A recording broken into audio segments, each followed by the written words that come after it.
Unity of Society, Part 4, Session 10.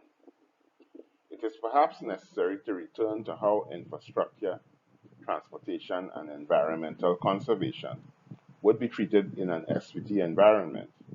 We said last week that one common phenomenon of developing countries throughout the world is poor infrastructure, poor roads and bridges, poor drainage, poor water supply and sewage disposal, and poor transportation systems.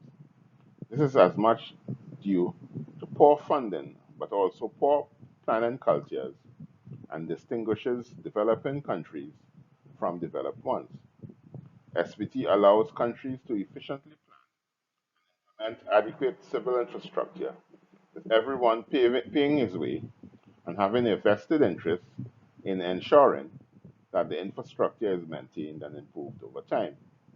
Local government bodies would have direct jurisdiction and responsibility for the upkeep of their local infrastructure, excluding those pieces of infrastructure best managed by central governments, such as major highways, major waterworks, and major transportation systems. He also said that under SVT, local governments can set and collect a portion of the tax for its infrastructure and other expenses, as each local government jurisdiction is different in nature from the other in terms of physical size, population, and economic activity. The taxes applicable would be diverse and would require negotiation and collaboration for an agreed sum to be arrived at. This sum should not go below an absolute minimum percentage of the national annual budget. Within the local government bodies, expenditure priorities should be set in conjunction and consultation with burgesses, which should be the basis of a satisfactory relationship between and local government politicians and burgesses. Meetings and interactions could be set up both digitally through websites and emails, and physically through town hall meetings to ensure that interactions and feedback take place.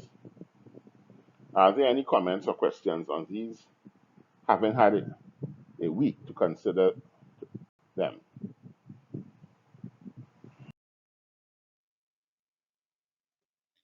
Had a look at national transportation, and we said that national transportation networks are another feature that sets developed countries apart from developing countries.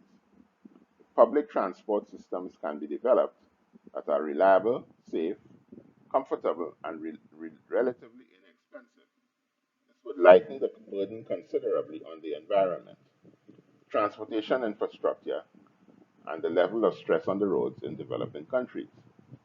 Because this area of national life is never planned and managed, there is much chaos and confusion in most developing countries, with no proper with no prospect of improvements over time. For there to be any redemption here, a salient truth must be acknowledged, and this is that transportation networks, roads, railways, airports, seaports, are all valuable to the communities. They have site values, and persons wishing to have use of them should pay their portion of these site values. We continued with annual payment borne mainly by vehicle owners, light and heavy trucks, cars, will bear the major part of this expenditure because they are the main beneficiaries as well as the main impactors on the transportation system.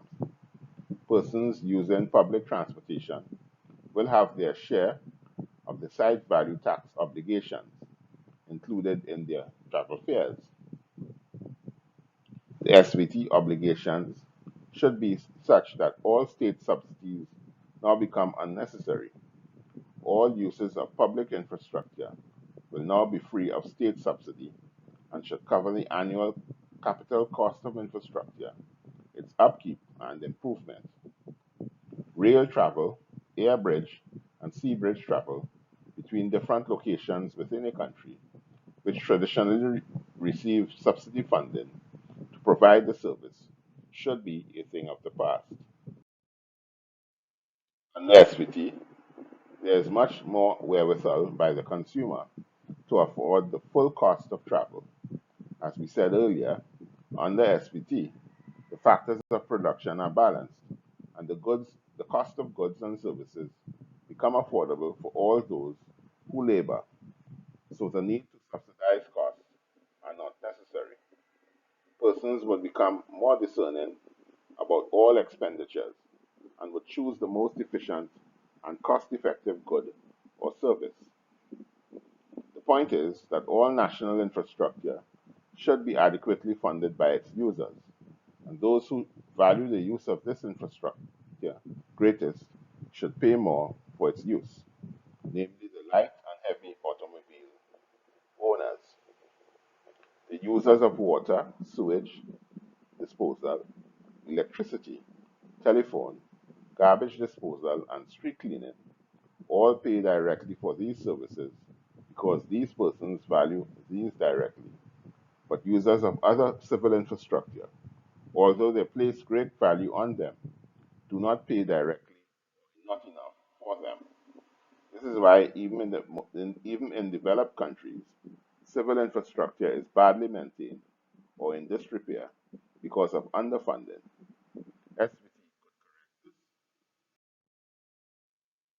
Before we move on to what was said on environmental conservation, are there any further comments on how these items would be funded and become self-sufficient? We began on the subject of environmental conservation by saying the need for environmental impact assessment for developments being proposed would become even more essential in an SPT economy. Although sites may be deemed valuable, they should always pass the EIA test. Valuable sites should always be amenable for developments that are desirable to the community and not be undesirable or that can potentially render any harm to it. Environmental protection should also now be of the highest priority because more development will be taking place.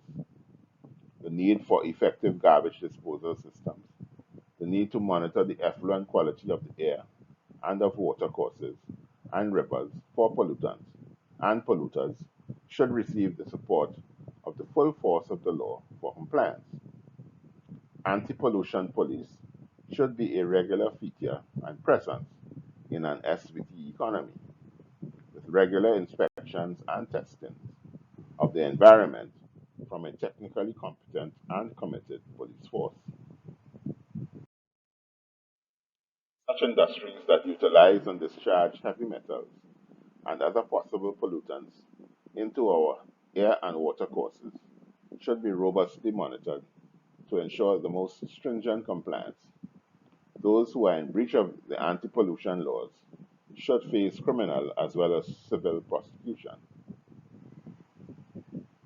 The other area that would also need vigorous monitoring would be the agricultural sector for harmful use of pesticides and fertilizers, groundwater for seepage of harmful pollutants, proper disposal of sewage, supervision of quarrying operations so that watercourses are not polluted, management of our forest reserves. All these go toward the conservation of our environment and must receive the highest priority. The last area of conservation that has not received the appropriate attention by anyone is the conservation of the sea. Many countries are dumping their garbage and pollutants into the sea.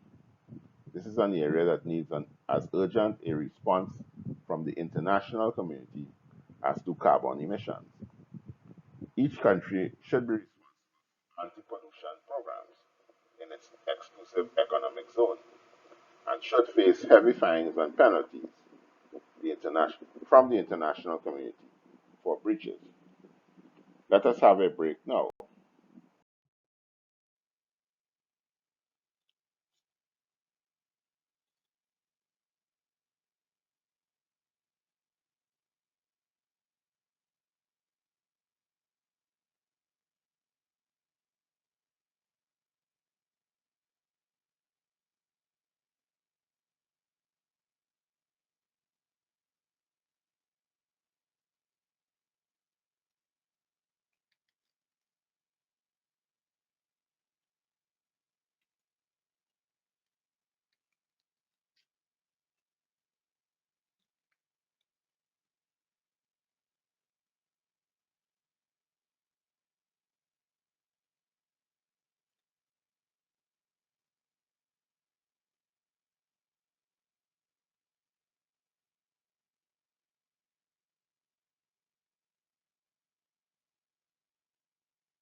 Concerning citizen involvement in environmental conservation, we said there is clear evidence that in much of the developing world, environmental conservation is observed in the breach rather than in compliance of anti pollution laws.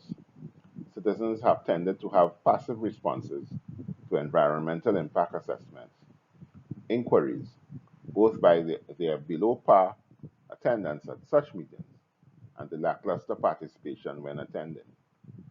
In 2010, the World Bank had commissioned a survey on environmental governance in oil and natural gas industries in the developing world. Coming out of this survey were the following findings and recommendations. Firstly, EIAs should be conducted throughout the life of the project, not just before the commencement of it. Community members are only called upon to participate in them here, and the participation levels are found to be quite wanting in most cases. Because the project may pose a threat to the environment throughout its life cycle, the need for citizens to be vigilant is continuous. Monitoring authorities should also change their operations to effectively provide technical and administrative capabilities to adequately do this. The recommendation is that the authorities should provide the call, the infrastructure, and the encouragement for community members to attend and participate in the regular public environmental impact assessment inquiries. The industries must see themselves as having to surpass pre and post EIAs. The third recommendation from the World Bank advises that there should be free flow and wide dissemination of environmental information and data with the possible consequences and social impacts stated publicly. This would require that all EIAs, pre and post, be published so that the public is always informed. The fourth recommendation made is that developing countries must strive for a balance between the economic benefits to be had on a proposed project and the possible damage to be done to the environment in terms of air and water pollution, carbon footprint, ecological damage, spills, accidents, and fires. Countries should not only consider economic benefits to be had, if the possibility of untoward pollution and accidents are present, enough safeguards and contingencies should be included to bring the risk to a minimum acceptable level. What do we make of these recommendations? We finally went on to say that environmental conservation and protection must be a collective effort from both the monitoring and enforcing regulators, the legislators, and finally the receiving public. No one entity can do this alone if there is to be success.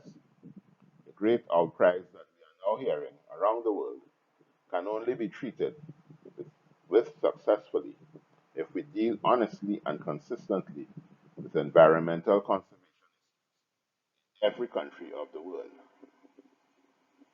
This week we will address the whole question of urban sprawl, which is a direct result of sites being inaccessible through cost or otherwise. In every country of the world, there is this phenomenon of urban sprawl, which has consumed much resources, both financial, material, and human, for millennia. Urban sprawl occurs when human habitation must take place at areas that are far from the urban centers because of lack of affordable areas close to the urban centers.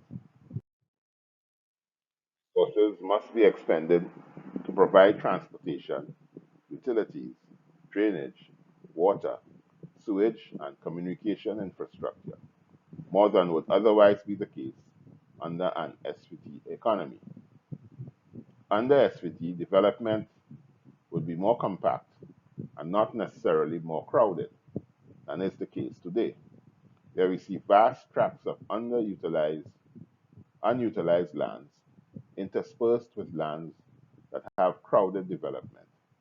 Notwithstanding this, there is a continuous need for greenfield sites on which to establish housing estates and other sites for other economic activity. This is the unseen phenomenon that is negatively impacting the environment more than anything else. This constant attack on our forest reserve, which is bringing us into direct contact with wildlife species, which is causing mutually undesirable effects, the extinction of species of wildlife, and the contracting of new diseases in humans on an ongoing basis, is clearly unsustainable. Look at the stark reality at the annual loss of Brazilian rainforests of 25,000 square kilometers a year. This is indeed one of the vital lungs in the world, where the forest consumes carbon dioxide and produces oxygen for global human consumption. With this rate of loss due to man's insatiable need for resources, the time would come soon when the Earth's ecological balance would irreversibly be impacted. Other forested areas on every continent of the world are also being seriously depleted.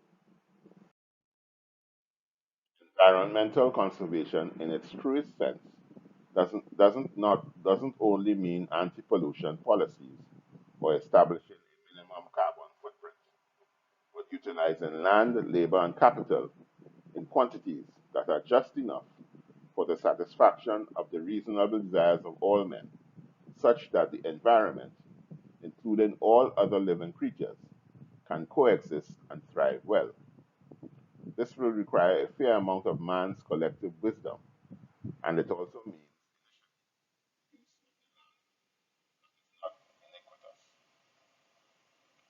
urban sprawl is the evidence that this is not the case.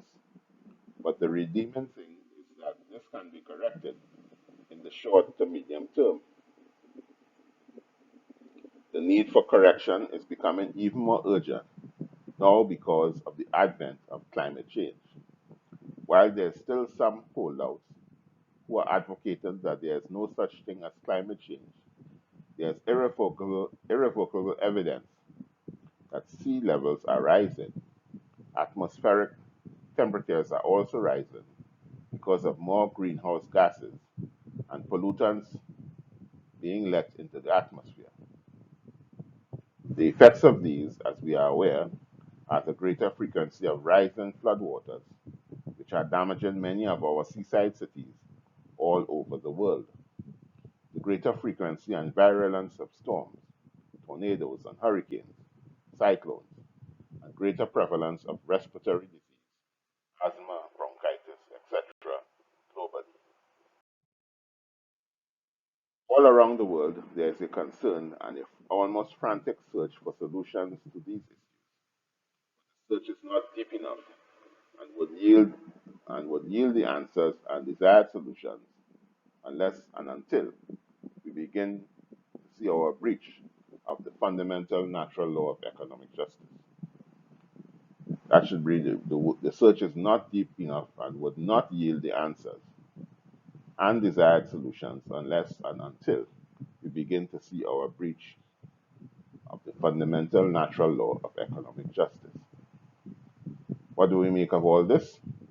Is there now a need for urgency and are the measures proposed generally by commentators adequate to arrest the deleterious effects of climate change? We have come to the end of another term, and I dare say it has been another successful one. Next term, we shall be addressing such subjects as law and order, public and private sectors, natural resources and ownership policy, tax administration, administration implications for side value taxation, and finally, the principles of land value assessment. Next term will be just as interesting as the previous term. See you in a few weeks, and I will be in touch with you by email and advertisement. Have a great holiday.